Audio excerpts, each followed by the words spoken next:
नमस्कार, मैं प्रीतम माइती आप लोगों को स्वागत करता हूँ मेरा channel fire technology and industrial safety study में। तो इस वीडियो में हम लोग बात करेंगे टाइप्स ऑफ हैजर्ड, यानी कि हैजर्ड का कितना टाइप्स होता है और कौन सा टाइप का हैजर्ड कौन सा कैटेगरी में आता है। इसके बारे में इस वीडियो में हम लोग पूरा डिस्कस करेंगे और उसका एग्जाम्पल भी देखेंगे। प्लीज मेरा चैनल को सब्सक्राइब करें और बेल आइकन को प्रेस करें ताकि जब भी कोई मैं फायर और safety related theoretical, practical and case study related video लेते आओ आप लोग वो देख पाए। आइए वीडियो को स्टार्ट करते हैं।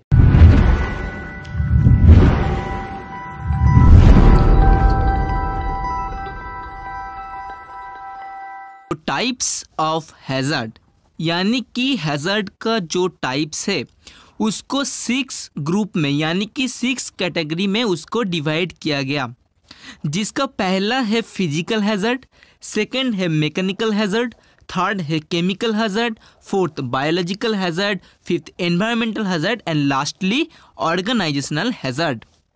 अब देखते हैं कि कैसे इसको 6 कैटेगरी में डिवाइड किया और कौन सा हैजर्ड कौन सा कैटेगरी के अंदर आता है, और जानते ये 6 कैटेगरी का अलग अलग डेफिनेशन और एग्जाम्पल क्या क्या है। तो पहला जो है वो है फिजिकल हैजर्ड।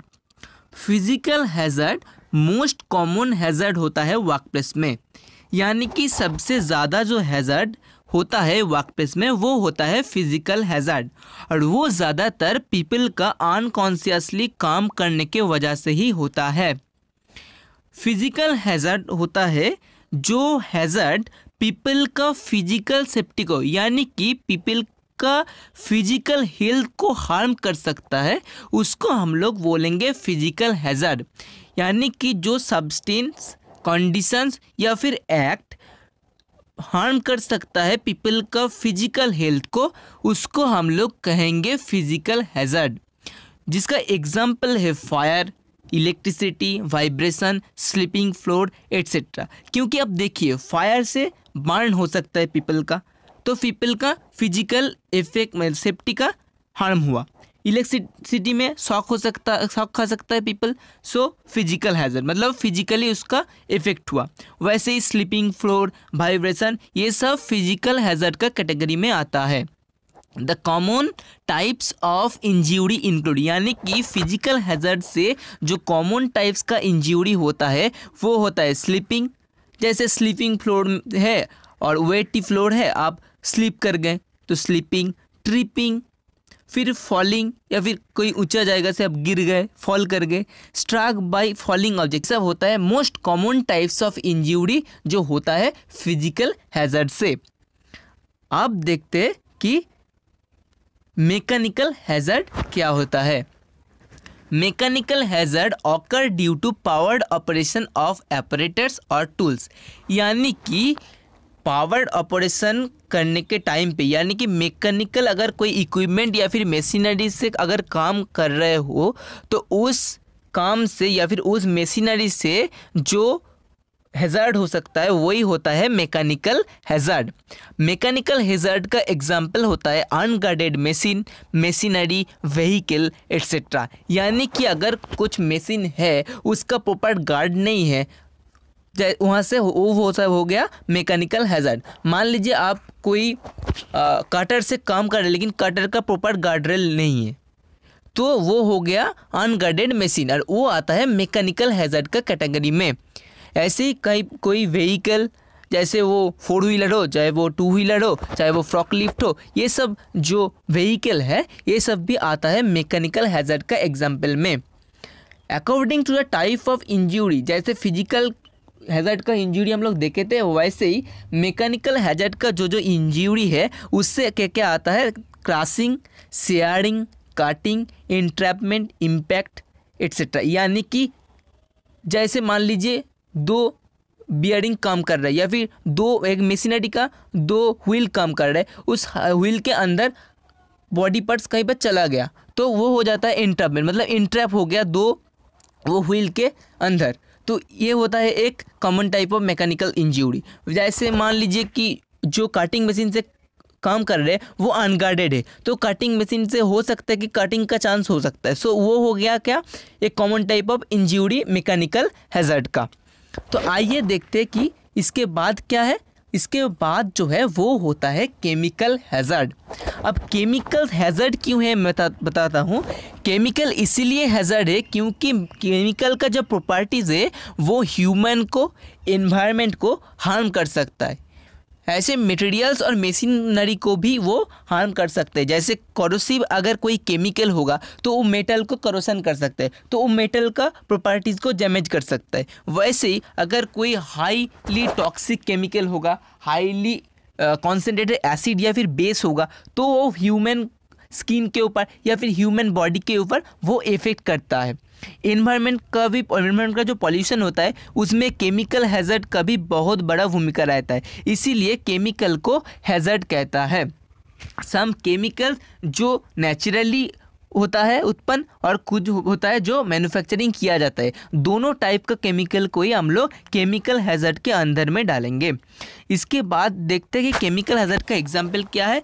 पेंट्स है, वार्निशेस है, एसिड्स है, बेसेस है। एसिड चाहे वो हाई कॉन्सेंट्रेटेड हो चाहे वो लो कॉन्सेंट्रेटेड हो, बेस का भी वही सेम ही, पेंट्स का भी वो, मतलब पेंट्स हो, वार्निश हो, कॉन्सेंट्रेशन जो भी हो वो केमिकल हैज़ार्ड के अंदर ही आता है। अब हार्मफुल इफेक्ट क्या है केमिकल हैज़ार्ड का, जो है स्किन डिजीज़, ब्रीदिंग प्रॉब्लम होता है, कैंसर होता है, नर्वस सिस्टम का प्रॉब्लम होता है, ब्लड पॉइजनिंग होता है, फिर एनवायरनमेंट का भी प्रॉब्लम होता है, मतलब एनवायरनमेंट पोल्यूटेड होता है, वहाँ से भी ह्यूमन का प्रॉब्लम, मतलब ह्यूमन बॉडी का उसमें इफेक्ट आता है। तो ये सब हो गया हार्मफुल इफेक्ट होता है जो केमिकल हैज़ार्ड के दौरान। सो नेक्स्ट है बायोलॉजिकल हैज़ार्ड।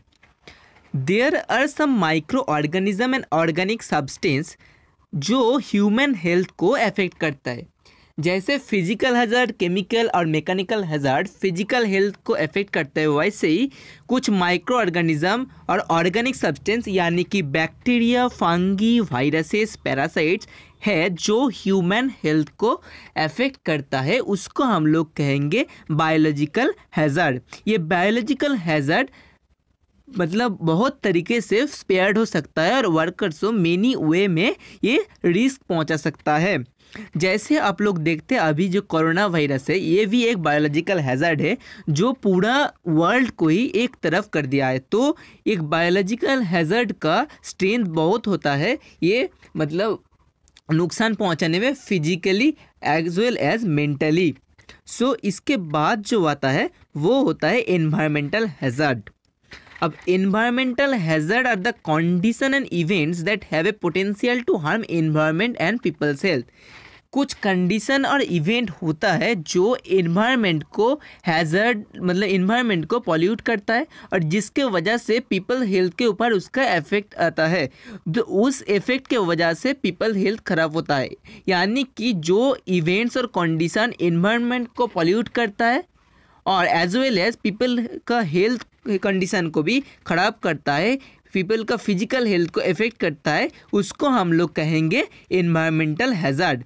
इस एनवायरमेंटल हैज़ार्ड का कुछ एग्जांपल है जैसे noise, poor lighting, dust, unreasonable temperature, यानी कि बहुत अगर ज़्यादा नॉइज़ एरिया है, फिर पुअर लाइटिंग है, जैसे टेम्परेचर ज़्यादा है, तो ये सब एनवायरनमेंट को इफ़ेक्ट करता है। इसके बाद आता है जो है ऑर्गेनाइजेशनल हैज़ार्ड।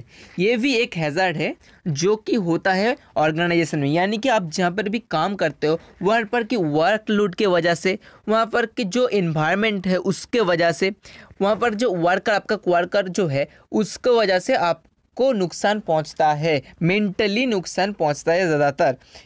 ऑर्गेनाइजेशन क्या होता है, ऑर्गेनाइजेशन में वर्कलोड, टाइम कांस्टेंट, यानी कि वर्कलोड मतलब मान लीजिए कि आपको 2 दिन में एक प्रोजेक्ट आपको कंप्लीट कर देना है, तो ये हो गया आपका वर्कलोड। चाहे कि कोई फिजिकल अटैक कर दे, कोई वर्बल एब्यूज़ करे, बुलिंग करे, या फिर आपका कोई काम पे ऑर्गेनाइजेशन का अदर्स जो मेंबर है उसका आपको ऊपर हंस रहा है, या फिर आपका कोई बिहेवियर उन लोगों को मतलब अच्छा नहीं लगा तो उन लोग आपके ऊपर मतलब फिजिकली अटैक कर दिया, वर्बल एब्यूज़ कर दिया, तो ये आपका मेंटल जो हेल्थ है इसके ऊपर बहुत ज़्यादा इफेक्ट करता है। इसीलिए workload, time constant, physical hazard, ये सब जो चीज़ ऑर्गेनाइजेशन के अंदर होता है इसको हम लोग बोलते हैं ऑर्गेनाइजेशनल हैज़ार्ड। और इस ऑर्गेनाइजेशन हैज़ार्ड के वजह से पीपल्स का मेंटल हेल्थ ज़्यादातर अफेक्टेड होता है। इसमें फिजिकल हेल्थ से ज़्यादा मेंटल हेल्थ इफेक्ट होता है और उससे उस मेंटल हेल्थ की वजह से भी फिजिकल हेल्थ का इफेक्ट होता है। इसीलिए ऑर्गेनाइजेशन हैज़ार्ड को भी एक हैज़ार्ड में मतलब एक हैज़ार्ड का कैटेगरी के में डिवाइड किया है। तो ये था हम लोग का 6 टाइप ऑफ हैज़ार्ड। तो ये जो टाइप्स ऑफ हैज़ार्ड हम बताए, होप ये आप लोगों को समझ में आया है।